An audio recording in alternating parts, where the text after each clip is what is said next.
નમસ્તે વિદ્યાર્થી મિત્રો, કેમ છો બધા? દિવાળીના વેકેશન પછી આપણો આ પહેલો વિડિયો છે ઇંગ્લિશનો. હું કુબાવત ધવલ નિર્મળ વિદ્યાર્થી તરફથી આપનું હાર્દિક સ્વાગત કરું છું. મિત્રો, આજે આપણે અંગ્રેજીની અંદર ગ્રામર વિશે ચર્ચા કરવાના છીએ. તો તમે બધા પોતપોતાની ગ્રામર લઈને બેસી જાજો, બરોબર? ગ્રામરની અંદર પેજ નંબર 42 ઉપર તમે ખોલશો એટલે તમને કોમ્પોઝિશન 2 એવું લખેલું દેખાશે.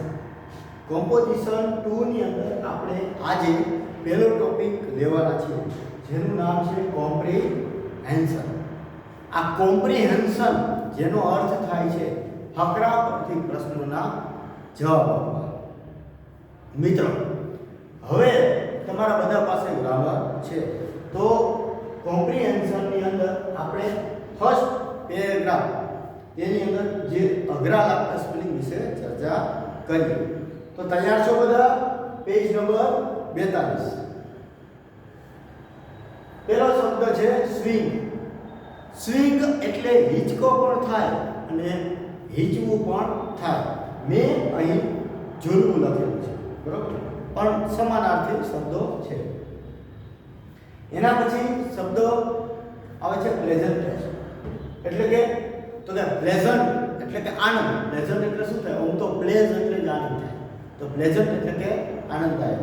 અહીં આપણને મિત્રો પ્રેઝન્ટ ટેસ્ટ શબ્દ આપેલો છે. આ પ્લેઝન્ટ ટેસ્ટ આ શબ્દ ડિગ્રીનું સૂચન કરે છે. કઈ ડિગ્રીનું સૂચન કરે છે? Pleasant test superlative. સુપરલેટિવ કોઈ પણ ડિગ્રીમાં, તમે ડિગ્રી 7મામાં ભણી ગયા છો ને બધા?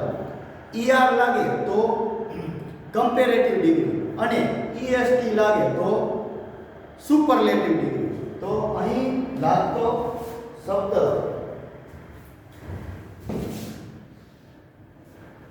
EST આ કઈ ડિગ્રીનું સૂચન કરે છે? સુપરલેટિવ ડિગ્રી, એટલે કે સૌથી શ્રેષ્ઠ. તો પ્લેઝન્ટ ટેસ્ટ એનો અર્થ થાય છે સૌથી આનંદદાયક. એના પછી શબ્દ છે વાઇડ. વાઇડ એટલે પહોળું, ફેલાયેલું. એના પછી શબ્દ છે કેટલ.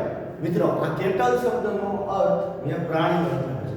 તો ખરેખર તો કેટલનો અર્થ શું થાય છે?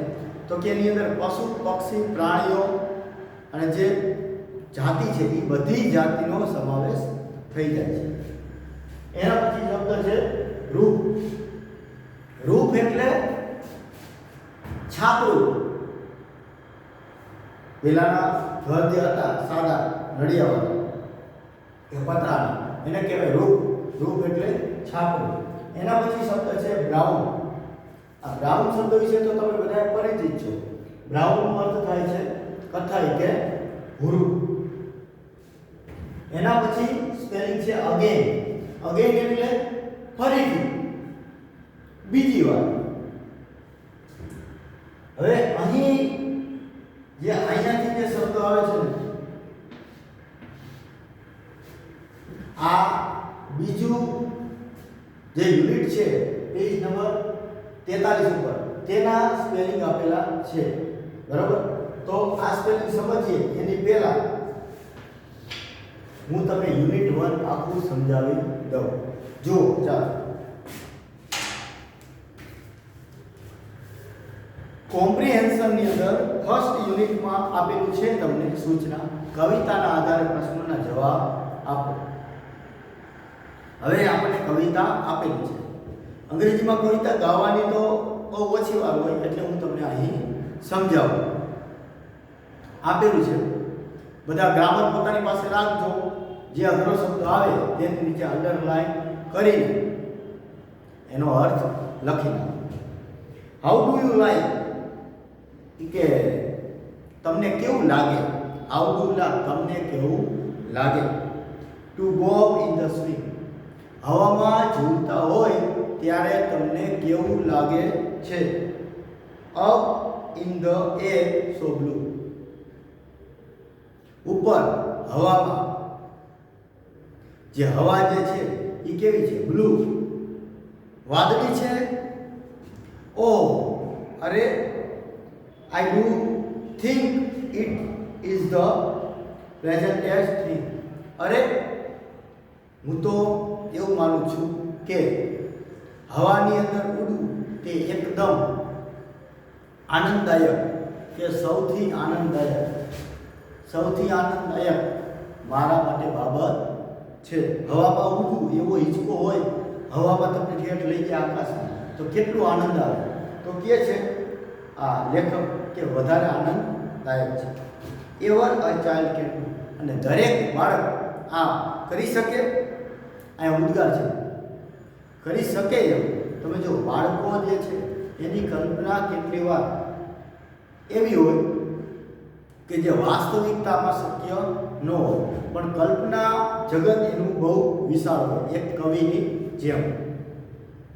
એના પછી બીજા પેરેગ્રાફમાં એમ કીધું છે, અપ ઇન ધ એર, હવામાં ઉપર ઉડવું, એન્ડ ઓવર ધ વોલ, અને દિવાલની પણ ઉપર, તમારા ઘરની જે દિવાલ છે એનાથી પણ ઉપર હવામાં ઉડવું તે, till I can see so wide, જ્યાં સુધી હું જોઈ શકું ત્યાં સુધી બધું જ ફેલાયેલું છે. હવામાં ઉડવું એટલે તમને નીચેની વસ્તુ કેવી લાગે? બધી ચારે તરફ ફેલાયેલી. Till I can see so wide, જ્યાં સુધી હું જોઈ શકું છું ને ત્યાં સુધી બધું કેવું છે? ફેલાયેલું. શું દેખાય છે બાળકને ફેલાયેલું? રિવર્સ, નદીઓ, એન્ડ ટ્રીઝ, અને વૃક્ષો, એન્ડ કેટલ, અને પ્રાણીઓ, એન્ડ ઓલ, અને બીજી ઘણી બધી વસ્તુઓ જે જમીન ઉપર, પૃથ્વી ઉપર ફેલાયેલી છે. આ બધી ક્યારે દેખાય? જ્યારે બાળક હવાની અંદર હિંચકો ઝૂલે છે ત્યારે. ઓવર ધ કન્ટ્રી સાઇડ, અને એને સૌથી ઉપર ક્યારે દેખાય? તો કે એ કન્ટ્રી સાઇડ એટલે અહીંયા દેશની બાજુ નહીં, પણ પોતાના વિસ્તારની આજુબાજુ. બાળક જે જગ્યાએ રહે છે તેની આજુબાજુ જેટલી વસ્તુઓ ફેલાયેલી છે, આ બધી વસ્તુઓ તેને કેવી લાગે છે? તો કે તેને એવું લાગે છે કે પોતે આ બધી વસ્તુઓની ઉપર છે. Till I look down on the garden green.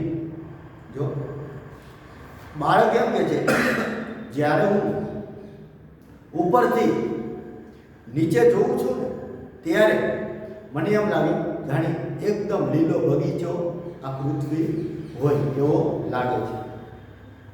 Down on the roof so brown, ઉપરથી નીચેના જે અમારા ઘર જે છે એના છાપરા છે એ કેવા લાગે છે? મને કથાઈ કલરના લાગે છે અમારા ઘરના છાપરા. ત્યાંથી આકાશમાં.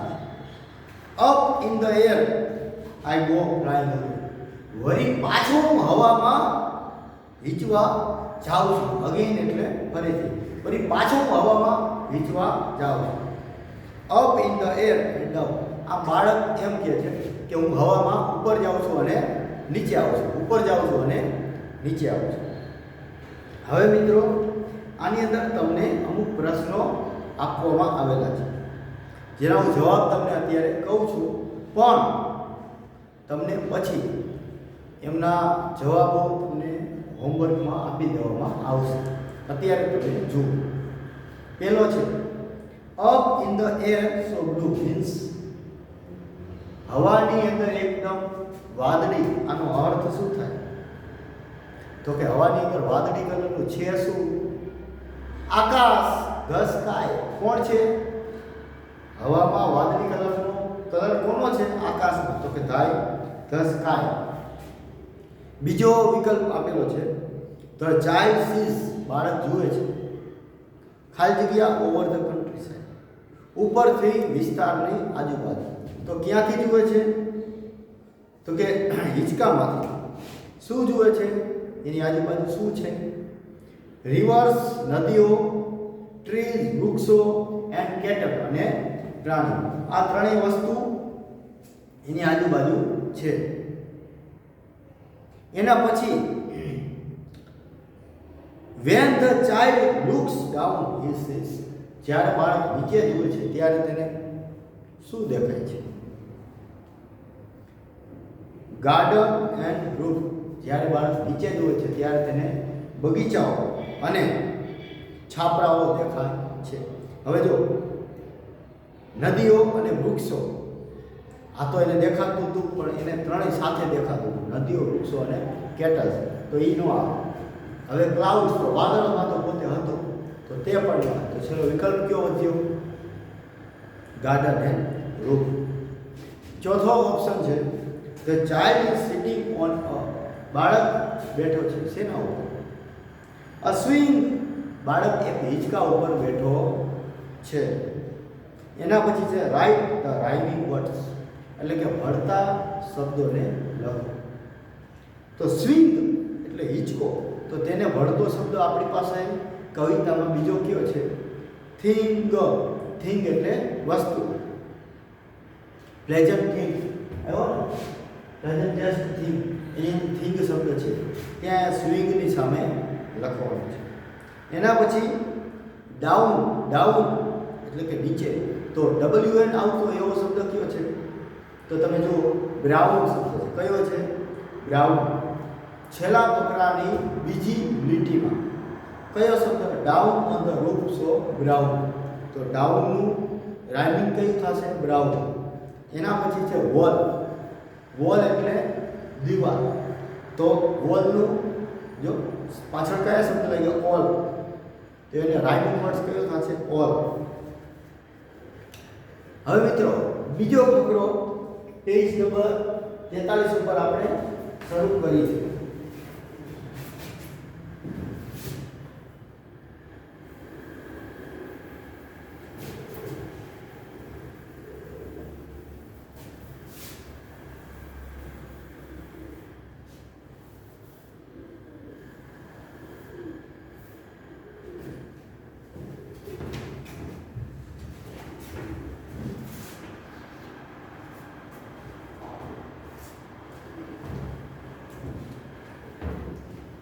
પેજ નંબર 43 ઉપર કેટલામું છે? બીજું. એના મેં તમને સ્પેલિંગ અહીંયા લખેલા છે, જે હું તમને અત્યારે સમજાવું. એની અંદર સ્પેલિંગ આવે છે સીડ. સીડ એટલે શું થાય? કે સીડ એટલે થાય બીજ. કોઈ પણ અનાજનો જે દાણો હોય તેને કહેવાય સીડ. એના પછી છે બ્યુરિડ. બ્યુરિડ એટલે દટાયેલું કે દબાયેલું નીચે. કોઈ પણ વસ્તુ ઊંડે દબાયેલી હોય ત્યારે એને બ્યુરિડ. એના પછી શબ્દ છે ડીપ. ડીપ એટલે તો કે ઊંડું. કોઈ વસ્તુ ઊંડી હોય વધારે પડતી તળીએ એને કહેવાય ડીપ. એના પછી લે. લે એટલે ગુજરાતીમાં લે એટલે લઈ લેવું એવું નહીં.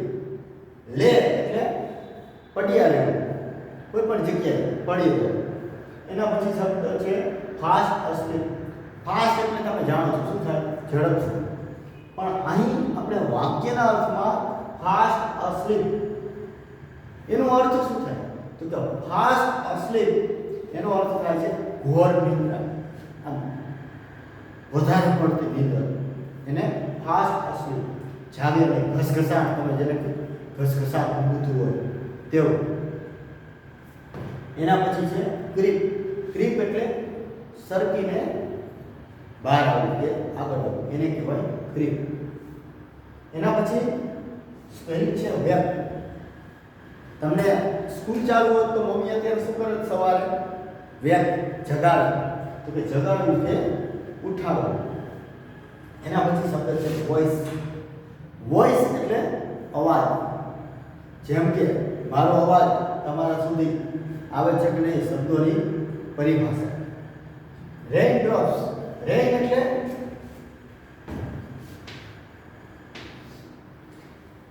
એટલે વરસાદ અને ડ્રોપ્સ એટલે ટીપા.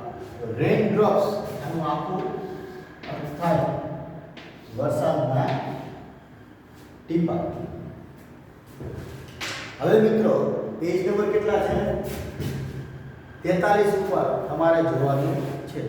હું પણ જોઉં છું. ક્યાં? ગ્રામરમાં. In the heart of a seed.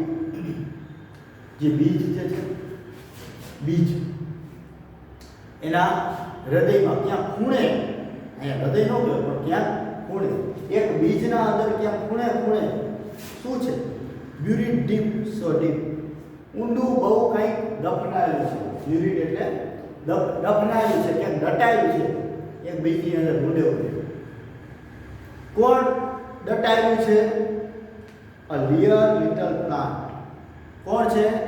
એક નાનકડો છોડ, એક નાનકડું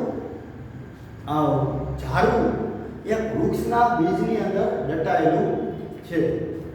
અને કેવું છે અત્યારે? કઈ પરિસ્થિતિમાં છે? લે ફાસ્ટ અસ્લીપ. અત્યારે તે લે આધાર પડ્યું છે. એ જે વૃક્ષ જે છે નાનકડું છોડવો એ ત્યારે પડ્યું છે એક બીજની અંદર. કેવી પરિસ્થિતિમાં?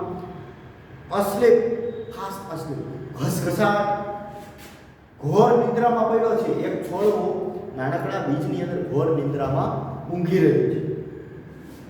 વેક સાઈડ ધ સનશાઇન. તો હવે આ છોડવાને ઉઠાડવાનું કામ કોનું છે? સનશાઇન, સૂર્યના પ્રકાશ. સૂર્યનો પ્રકાશ આ છોડવાને શું કહે છે? અત્યારે ઊંડો પડ્યો છે જમીનમાં, એને કહે છે શું કહે છે? ઉઠાડવા.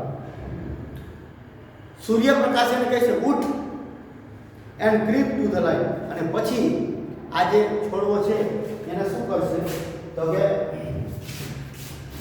આ જે બીજા એ પડેલું છે બરોબર, એને સૂર્યનો પ્રકાશ શું કરશે? આને શું કરશે? બહાર લાવશે. ક્યાં લાવશે? બહાર લાવશે. બરોબર. Creep to the light. પ્રકાશમાં એને બહાર સરકાવશે, સૂર્યપ્રકાશ. વેક સેડ ધ વોઇસ. એક અવાજ સૂર્યનો એને કહે છે શું કહે છે? વેક, ઉઠ, જગાડવાનું કહે છે. Of the raindrop bright. કોનાથી? તો કે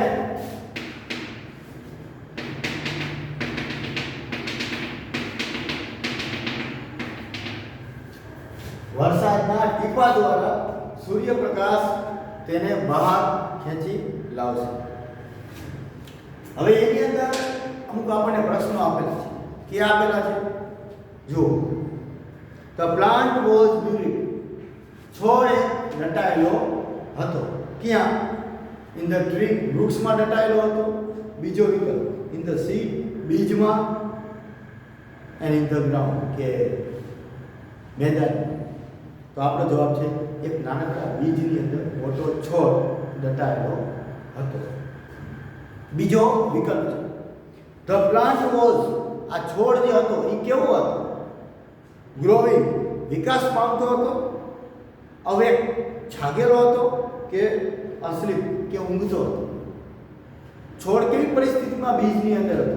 તો કે છોડ બીજની અંદર સુવાની પરિસ્થિતિમાં હતો, એટલે કે અસ્લીપ.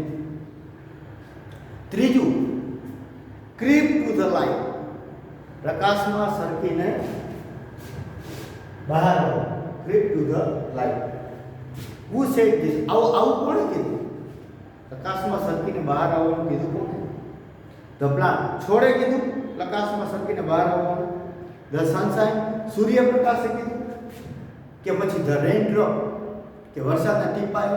ના, વરસાદના ટીપાએ બહાર આવવાનું નથી કીધું. વરસાદના ટીપાએ તો ખાલી એને શું કર્યું? મોટો કર્યો. એને બહાર લાવવાનું કામ કોનું છે? સનશાઇન, એટલે કે સૂર્યપ્રકાશ, ધ સનશાઇન. એના પછી ચોથો વિકલ્પ છે ખાલી જગ્યા વેકઅપ ધ પ્લાન્ટ. આ છોડને જગાડવાનું કામ કોણ કરે છે? The sunshine and the raindrop. સૂરજનો પ્રકાશ અને વરસાદના ટીપા. સૂરજ અને ચંદ્ર, કે પછી સૂરજ અને વરસાદ કોણ કરે છે? તો કીધું વરસાદના ટીપાને જગાડવાનું કામ કોણ કરે છે? સૂરજના જે પ્રકાશ જે છે અને વરસાદના ટીપા, આ બંને વ્યક્તિઓ છોડવાને જગાડવાનું કામ કરે છે. એના પછી પાંચમું છે રાઇટ રાઇમિંગ વર્ડ્સ. હળતા શબ્દો લખો. ડીપ, ડીપ એટલે ઊંડું. તો ડીપનો હળતો શબ્દ કયો છે? અસ્લીપ. અસ્લીપ એટલે ઊંઘું. અહીંયા ભળતા શબ્દની વાત થાય છે, સમાનાર્થી નહીં. પછી છે લાઇટ. લાઇટ એટલે પ્રકાશ અને એનું હળતો શબ્દ છે બ્રાઇટ. બ્રાઇટ એટલે ઉજળું. એના પછી મિત્રો ત્રીજો એટલે કે પેજ નંબર 43 પર બીજો છે. પેજ નંબર 43 પર કેટલામું છે? બીજું.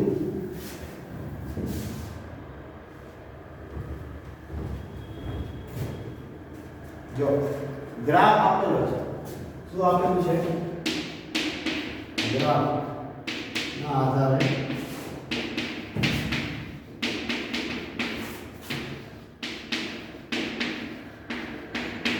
ખાલી જગ્યા પૂરો. ગ્રાફ તમે જોઈ શકો છો. ઇલેક્શનનો અર્થ શું થાય?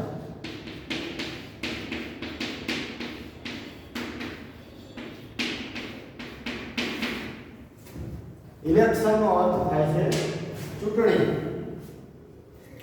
Elections of CR. સીઆર નો અર્થ શું થાય?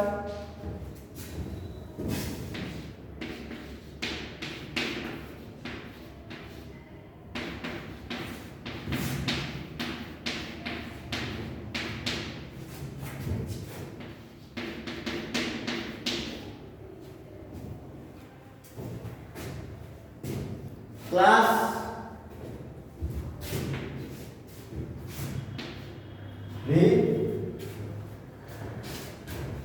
રિપ્રેઝેન્ટેટિવ. બરોબર. વર્ગનો પ્રતિનિધિ. શું થાય આ ગુજરાતી?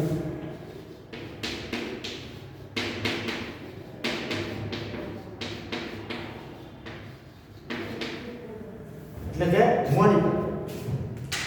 હવે એના વિશે માહિતી આપવામાં આવેલી છે કે વર્ગમાં એક ચૂંટણી યોજાય સ્કૂલની અંદર અને એમાં દરેક વિદ્યાર્થીઓએ ભાગ લીધો છે. કેટલા વિદ્યાર્થી છે? કેટલા છે? 3. રાજવી, મિતુલ અને સોનલ. આ 3 વિદ્યાર્થીઓએ ક્લાસના મોનિટર માટે પોતાના નામની નોંધણી કરેલી છે. હવે કોને વધારે મત મળેલા છે? તો કે મિતુલ. એના પછી તો કે રાજવી અને એના પછી સોનલ. સૌથી વધારે મત મિતુલના છે. કેટલા? 30%. એના પછી રાજવીને કેટલો સ્કોર છે? 15 અને સોનલનો સ્કોર છે 10. ચાલો હવે પાછળ જુઓ. ખાલી જગ્યા has what the highest number of votes. ખાલી જગ્યા હેઝ. ખાલી જગ્યાને મળેલા છે. વોટ એટલે મળેલા છે. શું? તો કે હાઈએસ્ટ વધારે વધારે. શું વધારે વધારે? તો કે વોટ. વોટ્સ એટલે મત. નંબર એટલે સંખ્યા. તો કોણ વ્યક્તિને વધારે વધારે મતોની સંખ્યા મળેલી છે? તો જવાબ છે મિતુલ. મિતુલને વધારે વધારે મતોની સંખ્યા મળેલી છે. એના પછી સોનલ હેઝ ગોટ. સોનલને મળેલા છે એઝ મેની વોટ્સ. ખૂબ જ વધારે મત. કેટલા? તો કે એઝ મિતુલ. જેટલા મિતુલને મળેલા છે એટલા જ મત સોનલને મળેલા છે. True or false. આ વાક્ય સાચું છે ઓર ફોલ્સ કે ખોટું? તમે નક્કી કરો. આ વાક્ય 100% ખોટું છે. એના પછી ત્રીજું આવે છે ખાલી જગ્યા has got the lowest number of votes. ખાલી જગ્યા કયા વ્યક્તિને ઓછામાં ઓછા મત મળેલા છે? તો કોનું નામ છે? સોનલ. સોનલને ઓછામાં ઓછા મત મળેલા છે. એના પછી રાજવી હેઝ ગોટ. રાજવીને મળેલા છે. ખાલી જગ્યા વોટ ધ્યાન સોનલ. રાજવીને સોનલ કરતા મત મળેલા છે. કેટલા? મોર. વધારે. How many votes has Mitul got. મિતુલને કેટલા વોટ મળેલા છે? તો કે મિતુલ હેઝ ગોટ. જો પાછળ જુઓ તમે કેટલા મળેલા છે? 30. મિતુલને 30 વોટ મળેલા છે. એના પછી તમને પેજ નંબર 44 ઉપર કેટલા પેજ નંબર?